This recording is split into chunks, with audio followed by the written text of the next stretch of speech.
Okay, welcome to a very special episode of the UK Thrash radio show. This month is a bit different, but we'll come to that in a minute. For the time being, here's Bolt Thrower and Plague Bearer.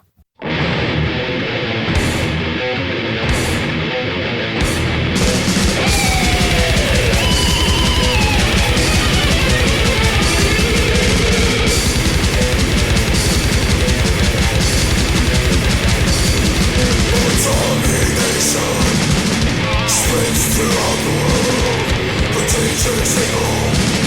All chaos takes its hold.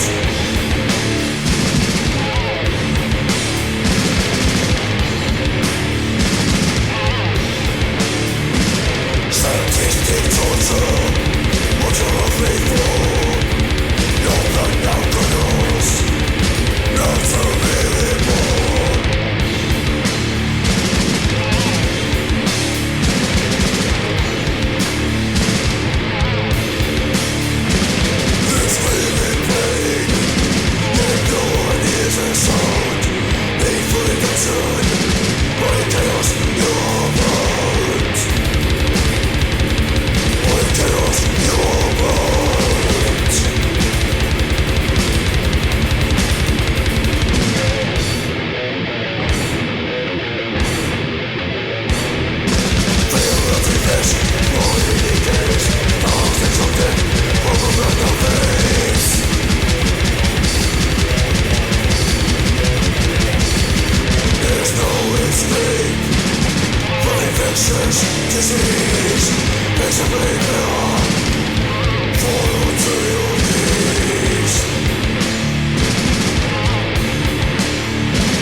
So for this episode, we're doing something a little different. We have a guest with us, and as well as the normal bullshit and chit-chat, we're going to try and have a chat about a serious topic.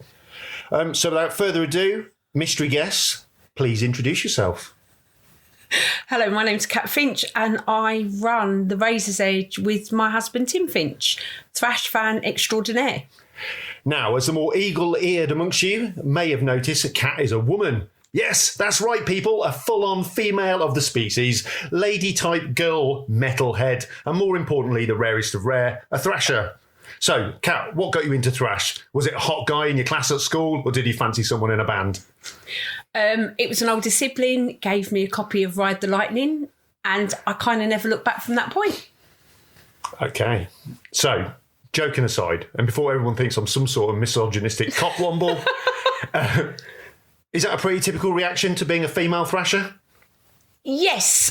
And I must point out before anybody moans at you, I'm talking purely from personal experience. So certainly back then, thrash, it's certainly in London, as you'd know, Neil, you'd been to gigs, was a really small unit, quite a small family. And there were very few females. And out of that remit of circle, everybody presumed, not everybody, some people presumed a lot of the time you were a group A, or you were just there with your boyfriend, or you were there to get a boyfriend. You were never quite, you had to almost justify why you were there and why you listened to the music. Okay. And do you think those attitudes have got better or worse in the last, what we're talking, 30 years? That makes us sound old. 31 years, yeah.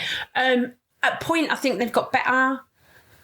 At the moment, again, purely personal, I think they've got worse just because, without talking about politics or anything on your show, everybody in the world just seems to hate each other. In the advent of social media and the internet, everybody's got an opinion and wants to chip away at each other. And I find just there's a lot of misogyny there's a lot of racism, not just, I'm not saying just women have a hard time, but generally metal fans in general and people who are different, nerds, that whole spectrum of people. Everybody wants to have a pick at each other. So if you don't think the metal community's moved on, or kind of society at large, do you think there's a clear stereotype of girls that kind of like and get into metal? We've all we can all probably name them. The damaged, the slappers, and the dykes. Is that the foundation of those stereotypes? In some respect, back then, there was a lot of London groupies about, and a lot of fans listening to this who were at the Marquee, the Astoria, Clarendon. They'll know what I'm talking about. I think we have moved on, but I just think there's that really tiny proportion of people that still thinks a girl at a metal concert should sit on her boyfriend's shoulders and flash her boobs at the audience. And that's what we're there for. And we're not.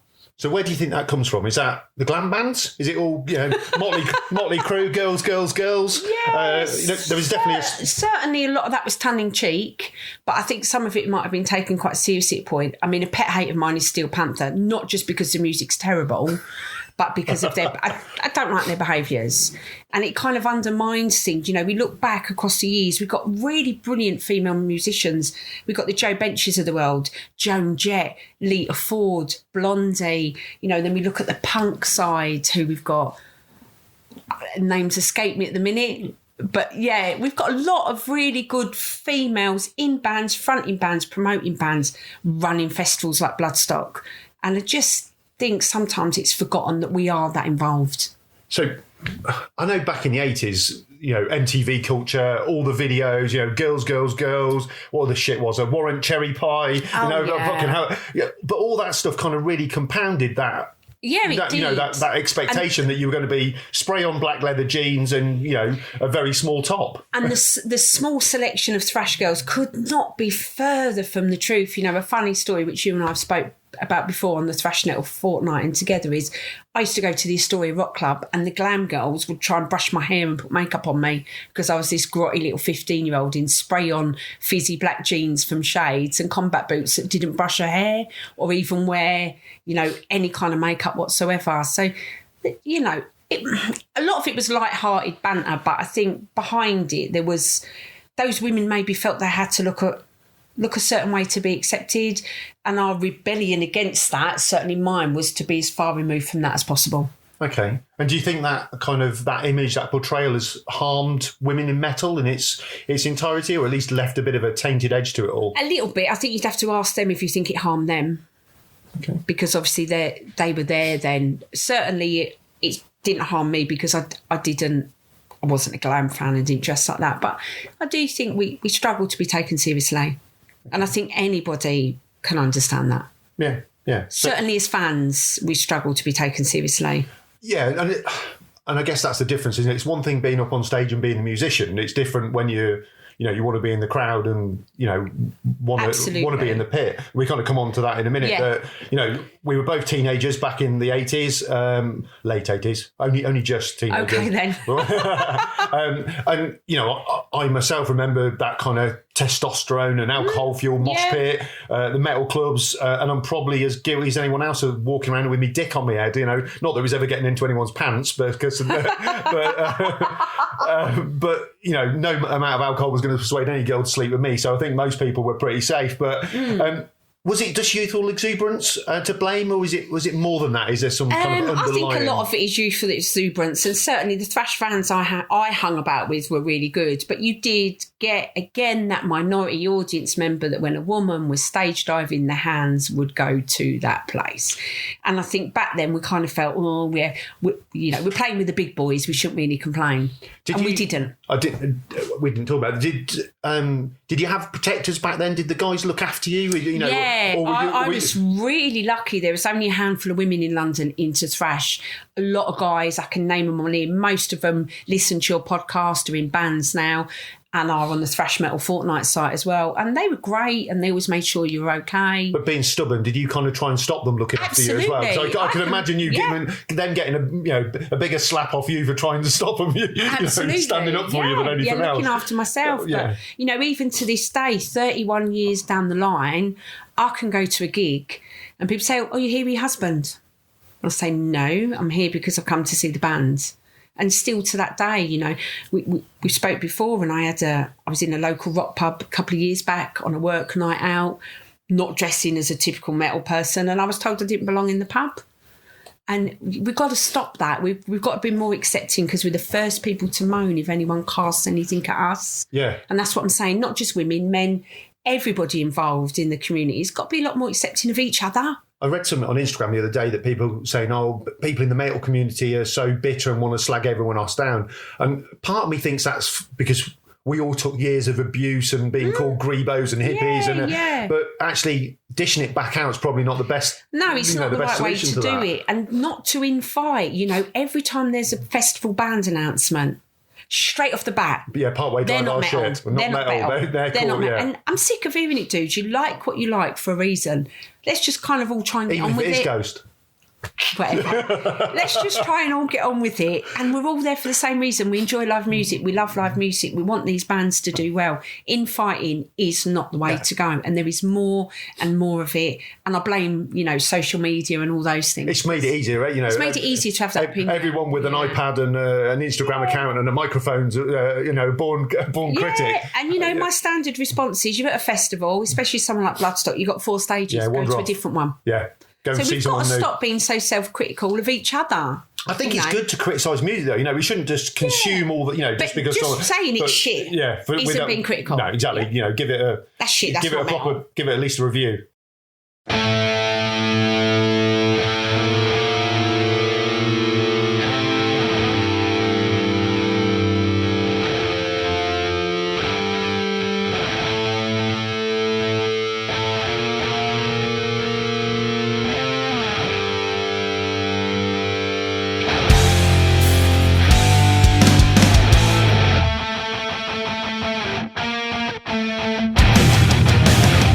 I walk the path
I go to gigs and I've been called a +1, which is anyone who knows me knows that would grieve me. I'm pretty sure it's the other way around. Great. Yeah, dude, it's I'm the boss. No, it would grieve me greatly that I'm perceived as just hanging on to my husband's arm at a gig when I'm there in my own right as a fan. Yeah.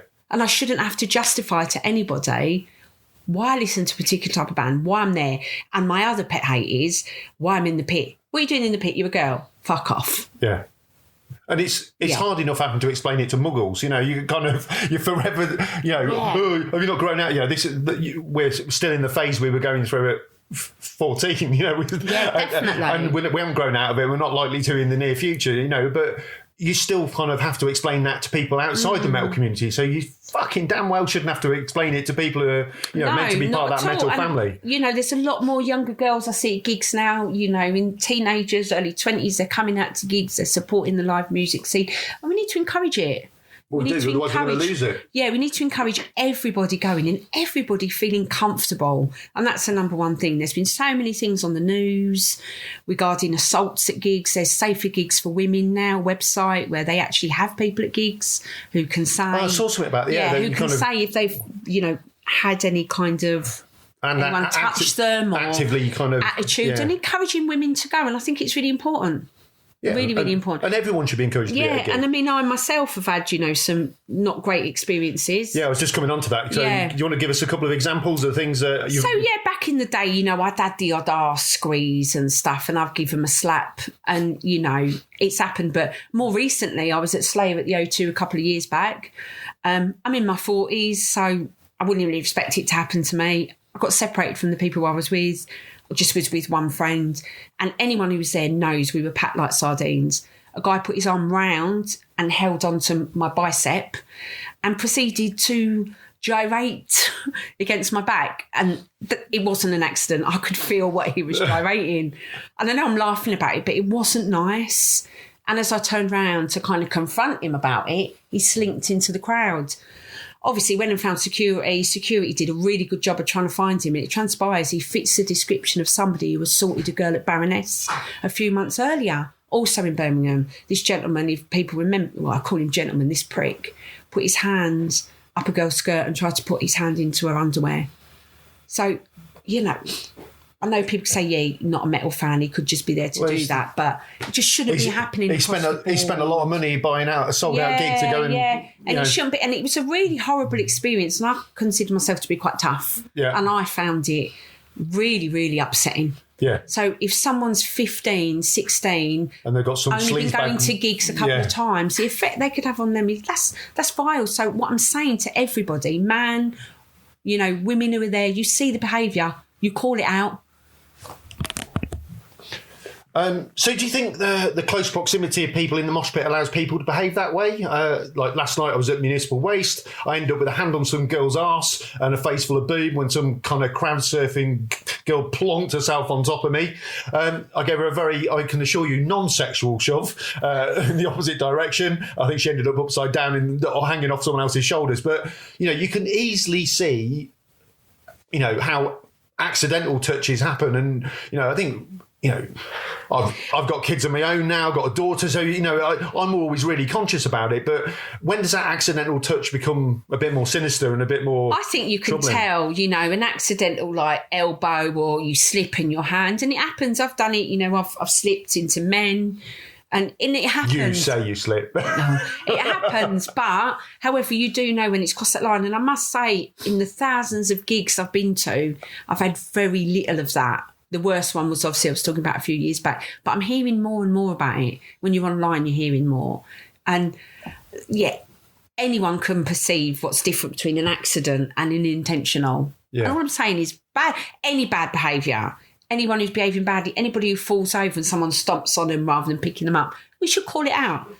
Yeah, we shouldn't accept it. We're all there to have fun. And I know you're going to get messages of people saying we shouldn't go in the pit of a girl if you don't want anything. And that's bollocks. Yeah, I've seen you in the pit. Everyone's in there to enjoy themselves. Let's be respectful of each other. And let's just have a good time, because ultimately that's what it's about. And you're always going to get, we all know that guy at the gig who's come in his work shirt, who decides to get mullered with his mates and, make a cock of himself in the pit. But that's different, isn't it? You know, being a drunken arsehole, we've all been that guy, different. you know, even though he's annoying and, you know, in the way and, you know, stood on stage when he shouldn't be and all that stuff. But there's a very different boundary. Definitely. Between accidental and they are rare. I am saying they are rare, but we don't talk about them.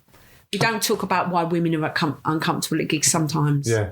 So how do we go about changing those attitudes? And we call it out again and again every time. If you see somebody behaving inappropriately with anybody, so even if you see a female behaving inappropriately with a man, another female, someone younger than them, someone older than them, you call that behaviour out. If you don't feel comfortable, you get a security guard too. Because we cannot tolerate. I've seen more and more bad behaviour at gigs over the years. And it's got to stop. I think people aren't enjoying it. No. And I think we always used to look after each other. Yeah, you know, I think the you know, and I know it was a bit smaller, and I know, you know, we were kind of, you know, towards the end of the first wave, so people were, you know, even old people to us were like, you know, 25 or something. Yeah, totally. But now, you know, the generation gap is huge. You know, you've got people, you know, 16, 17-year-olds all the way up to, you know, late 40s, 50s, which is, even you know, 60s at some gigs, if you think about it, and just look after each other. Let's have a good time. Let's have fun. That's what it's there for. Yeah. So, and what about the ladies? Obviously, the lazy approach, and you just touched on it then, was stand at the back, wear a suit of armour, but no one should be excluded from being there for a gig. Everybody should enjoy it. Yeah. So what do they? How should they handle it? Just pure. You know, I'm sure your handle of it, because you're, you know, a pretty tough cookie by anyone's standards.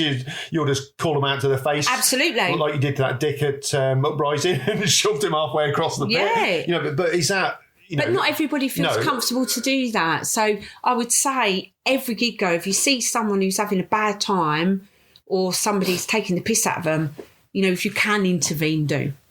Okay. If you can't, get security. That's what they're paid for. Yeah. And there's always plenty of them. There's always plenty of them. And, you know, metal gigs I'm talking about, this is like a 1 in 1,000 gig it happens at.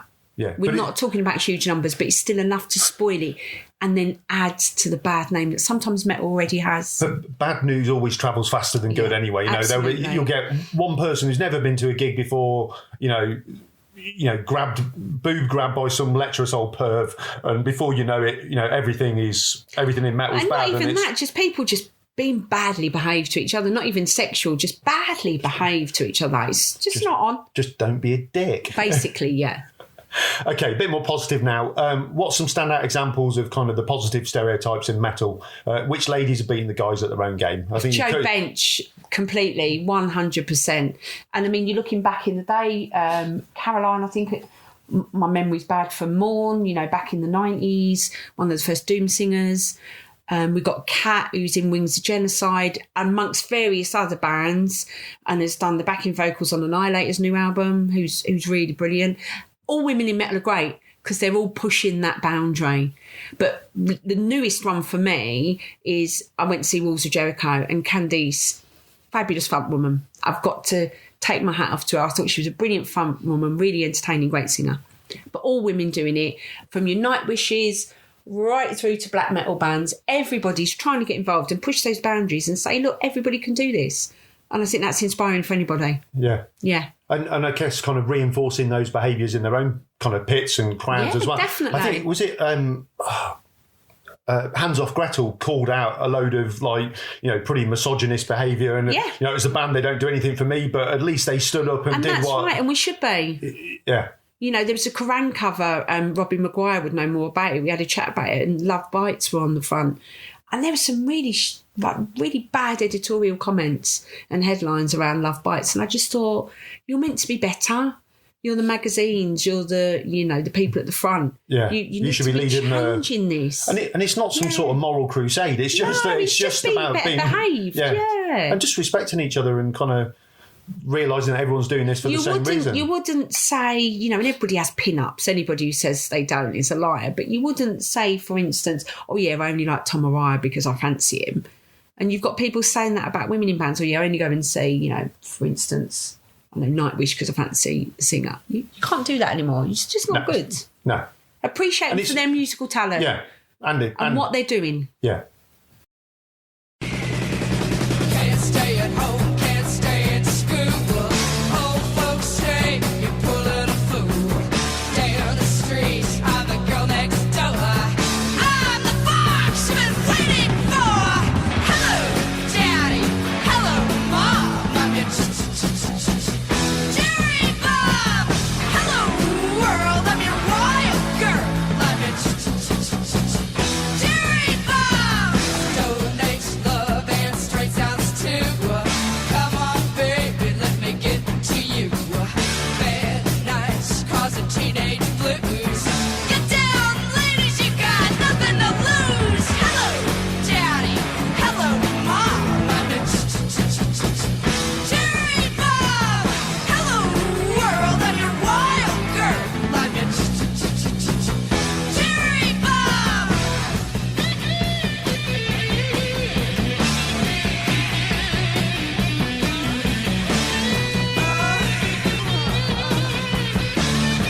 Okay, right, properly onto the fun stuff now. Okay. So we've done the serious stuff. Quick fire time. First gig. Slayer. What year was that? 87 possibly. 87. What was that? Is that South? No, it can't be. No, Before South Heaven. just before. Ah, okay. Hamiodian. It was a long time ago, dude. You must have been totally underage at that. 13. 13. Last gig you went to? It'll be tonight. It'll be Sacred Reich. Ah, best gig. Purely because I love them, and it's the Misfits again and again and again. Went to New York to the reunion show. Dream come true for me. Not everybody's cup of tea. Loved it. Close second. Sepultura 1989 supporting Sodom. First UK gig. Never match it. Gig you know you went to but can't remember. Have you thought of one? Yeah. DRI and Gangrene. Desperately wanted to see both. Both played on the same bill at the Astoria. Someone will correct me if I'm wrong. 89, 90. Robbie, probably. Pissed as a fart. Don't remember a thing. Really gutted. Yeah. That's brilliant. First album you ever bought? I was given Ride the Lightning. Okay. Yeah. Favourite album? South of Heaven. Good choice. It's the best Slayer album. Totally. Everyone needs Best to remember. Slayer song on there. Yeah. Favourite band? Slayer. Okay. Harder ones now. Best new band? Illyrian. Okay. Band to replace Slayer in the Big Four? Exodus. Favourite UK thrash band? I'm going to have to go for Acid Rain. Loving the new stuff. Loving the reboot. Most overrated band? I don't want to say in case they're listening. Go on, do it. Just whisper. No one listens to this shit. It's Most just overrated me. band or thrash band? Overrated thrash band. Otherwise, you're just going to say Ghost, don't you? Go on, say that. Don't tricks.